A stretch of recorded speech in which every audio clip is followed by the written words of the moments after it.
اب ایک جو کل میں نے اس کی ویڈیو بھی دکھائی تھی وہ یہ بتا رہے ہیں کہ یہ صاحب ایک لگژری اپارٹمنٹ کا، یہ نیب کی پریس ریلیز میں ہے کہ لگژری اپارٹمنٹ کی ایک وہ بنا رہے ہیں وہاں پر دبئی میں، یو اے ای میں، مڈل ایسٹ میں لگژری اپارٹمنٹ. اور وہ اب آپ ایسا ہے کہ وارن کیا گیا ہے پاکستان کے شہریوں کو کہ چونکہ ان کے خلاف ایک انکوائری ہو رہی ہے، لہٰذا آپ کو وارن کیا جاتا ہے کہ یہ جو دبئی میں یا یونائٹڈ عرب ایمریٹس میں ریسنٹلی ایک پروجیکٹ لانچ کیا گیا ہے for the construction of luxury apartment in Dubai, general public at large is hereby advised and warned to refrain from investing in it.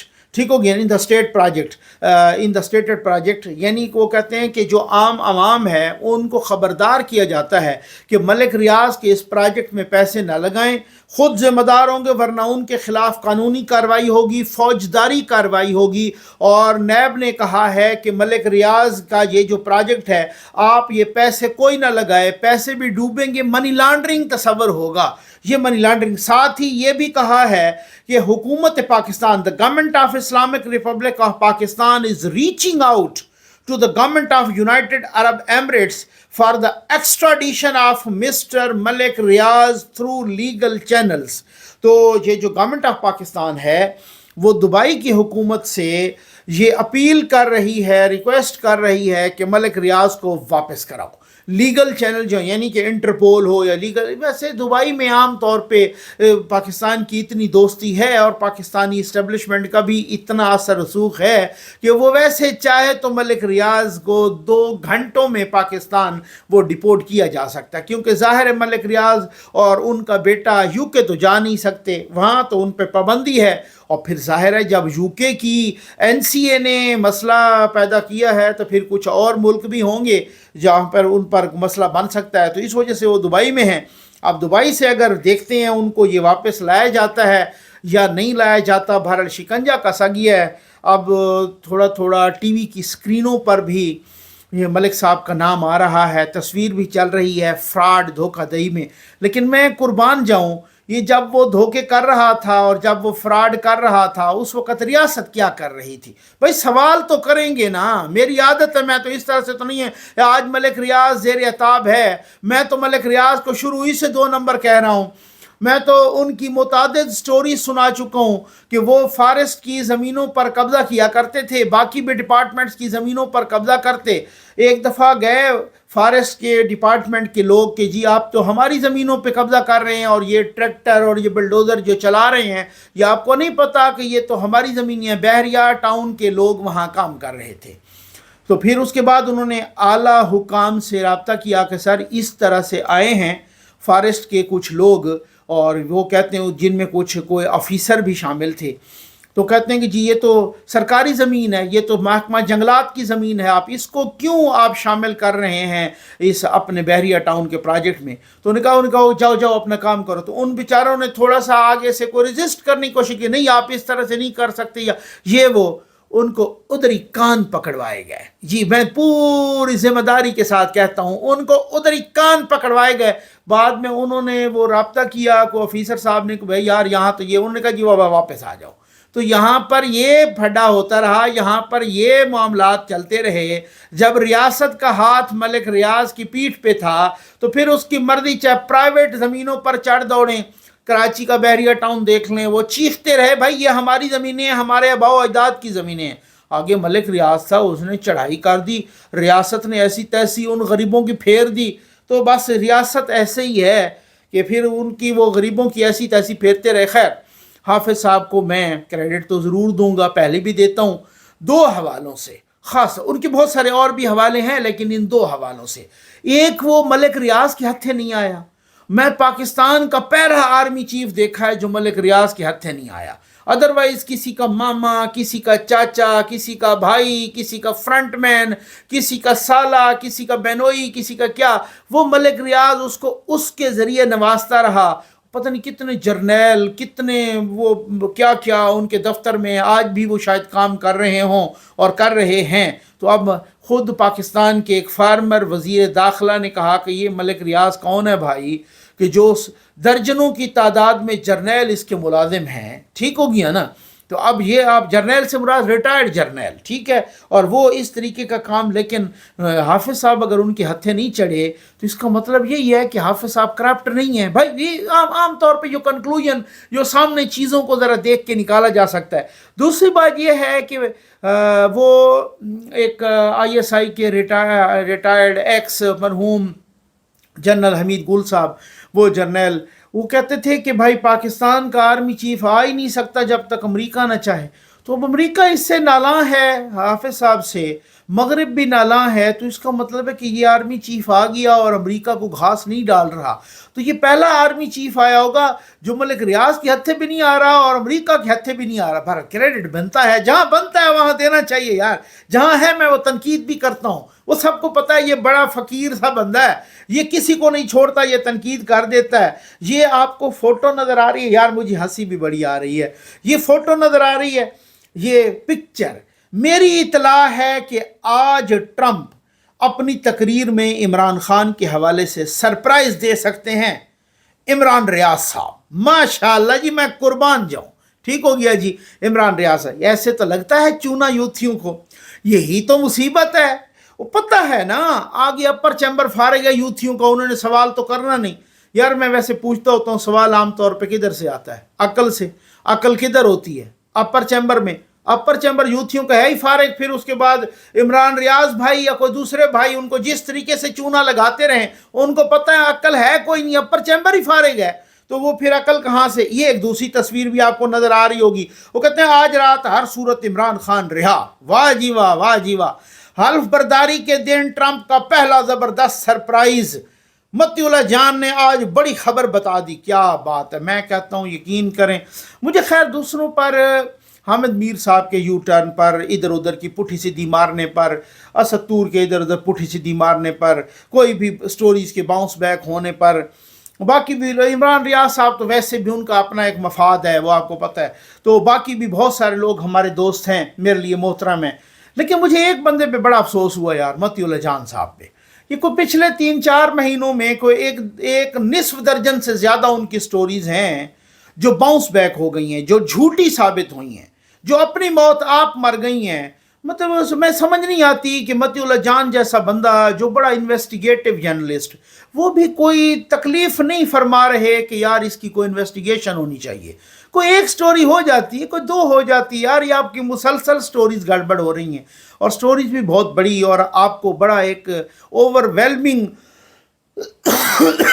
Extraordinary ایک ایکسپیرینس ہے۔ آپ کتنی رپورٹنگ آپ نے کی، پھر آپ مین سٹریم میڈیا پہ رہے، پھر آپ اس کے بعد رپورٹنگ کی، کب سے آپ کا یوٹیوب چینل بھی ہے، تو سر اس کا تو کم از کم پتہ کرنا چاہیے، پتہ چلنا چاہیے کہ یار یہ کیا چکر ہے، میں کیوں اس طرح کی غلط بیانی کروں، میں کیوں اس طرح سے بار بار خفت اٹھاؤں۔ تو اس کا مطلب ہے سر یا تو آپ نے ایک بس تہیہ کر لیا ہے کہ بہتی گنگا میں ہاتھ دھونا ہے، اور جس طرح سے باقی بھیڑ چال ہے اسی طرح سے ٹرک کی بتی کے پیچھے لگنا ہے، مفاد اٹھانا ہے، اور یہ سارا کچھ۔ یہ ابھی احمد نورانی صاحب کی سٹوری آئی، انہوں نے کہا جی کہ نہیں وہ تو انہوں نے اسٹیٹ آف پاکستان کو نہیں، سپریم کورٹ کو کہا تھا۔ اس کا مطلب یہ ہے کہ وہ کہہ رہے ہیں کہ جی NCA نے کہا کہ ملک ریاض کے اسی اکاؤنٹ میں بھیجو گے تب تو ہم پیسے بھیجیں گے۔ یار کوئی خدا کا خوف کرو، ملک ریاض کی چوری والے پیسے انہوں نے پکڑے تھے، اب پاکستان کو وہ یہ کہہ رہے ہیں کہ اگر آپ ملک ریاض کو واپس کرو تو تب ہم آپ کو لوٹائیں گے پیسے۔